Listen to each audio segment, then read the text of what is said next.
കേരളത്തിലെ പിണറായി മന്ത്രിസഭ, അതായത് രണ്ടാം പിണറായി മന്ത്രിസഭയിൽ ഏറ്റവും മോശമായ പെർഫോമൻസ് കാഴ്ചവെച്ച 5 മന്ത്രിമാർ തികഞ്ഞ പരാജയമാണ്. അവർ 8 നിലയിൽ പൊട്ടുമെന്നാണ് ഇൻ്റലിജൻസ് റിപ്പോർട്ട്.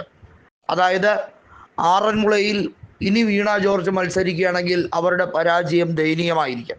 അതുപോലെ തന്നെയാണ് കൊട്ടാരക്കര MLA ആയിട്ടുള്ള നിലവിലെ ധനകാര്യ വകുപ്പ് മന്ത്രിയായിട്ടുള്ള KN ബാലഗോപാൽ, പാർട്ടിയുടെ സംസ്ഥാന സെക്രട്ടറിയായ MV ഗോവിന്ദൻ ഇനി ഒരിക്കൽ കൂടി തളിപ്പറമ്പ് മണ്ഡലത്തിൽ മത്സരിക്കുകയാണെങ്കിൽ അവിടെയും പരാജയം ഉറപ്പാണ് എന്ന് CPIM കണ്ണൂർ ജില്ലാ കമ്മിറ്റി തന്നെ തുറന്ന് സമ്മതിക്കുന്ന ഒരു കാര്യമാണ്.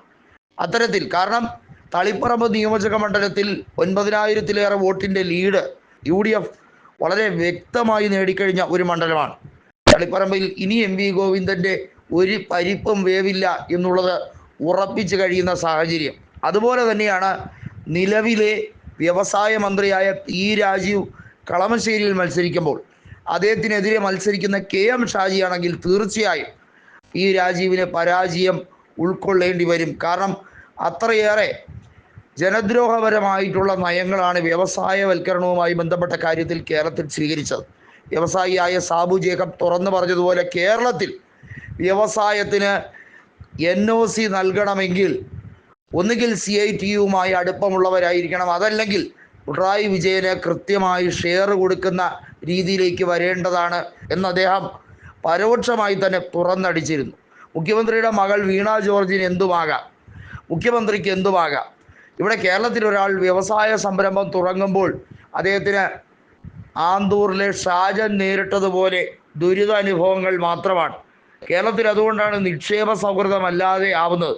കാരണം അത്രയേറെ ജനങ്ങളെ പിന്നോട്ടടിക്കുന്ന ഒരു കാഴ്ചയാണ് നിലവിൽ ആളുകൾ കണ്ടുകൊണ്ടിരിക്കുന്നത്. ഇതിൽ നിന്നും ഒരു മോചനം വേണ്ടേ? തീർച്ചയായും മറ്റൊരു മണ്ഡലം എന്നത് വിദ്യാഭ്യാസ വകുപ്പ് മന്ത്രിയായ V ശിവൻകുട്ടി മത്സരിക്കുന്ന നേമം നിയോജക മണ്ഡലമാണ്. വാസ്തവത്തിൽ CPIM ഡീൽ ഉറപ്പിച്ചു കഴിഞ്ഞിരിക്കുകയാണ് BJPയുമായി. നേമത്തെ ശിവൻകുട്ടിയാണ് മത്സരിക്കുന്നതെങ്കിൽ പോലും ശിവൻകുട്ടിയെ 8 നിലയിൽ പൊട്ടിക്കാൻ വേണ്ടിയുള്ള നീക്കമാണ്. വാസ്തവത്തിൽ ശിവൻകുട്ടി മത്സരിക്കുമോ എന്നുള്ളത് കാത്തിരുന്ന് കാണണം. കാരണം അദ്ദേഹത്തിന് ടേം കണ്ടീഷൻ ആകുമ്പോൾ അദ്ദേഹം മാറി നിൽക്കേണ്ടി വരും. പകരം CPIM അവിടെ ബലിയാടാക്കാൻ പോകുന്നത് ആര്യ രാജേന്ദ്രനെ, അതായത് നിലവിലെ തിരുവനന്തപുരം കോർപ്പറേഷൻ മേയറായ ആര്യ രാജേന്ദ്രനെ അവിടെ ഇറക്കി അവിടെ BJPയെ വിജയിപ്പിക്കാൻ വേണ്ടിയുള്ള നീക്കങ്ങൾ ആരംഭിക്കുന്നു. നമുക്കറിയാം ലോക്സഭാ തെരഞ്ഞെടുപ്പിൽ എങ്ങനെയാണ് CPI സ്ഥാനാർത്ഥികളെ പരാജയപ്പെടുത്തി അവിടെ BJPക്ക് വോട്ട് ഷെയർ വർദ്ധിപ്പിക്കാൻ CPIM വലിയ തോതിൽ പണിപ്പെട്ടതെന്ന്. അതിൻ്റെ കൃത്യമായൊരു മിനിയേച്ചർ തന്നെയാണ്, അതിൻ്റെ ഒരു തനി ആവർത്തനം 2026 നിയമസഭാ തെരഞ്ഞെടുപ്പിലും ആവർത്തിക്കാൻ വേണ്ടിയുള്ള നീക്കങ്ങളാണ് ഇപ്പോൾ സംഘടിപ്പിക്കുന്നത്.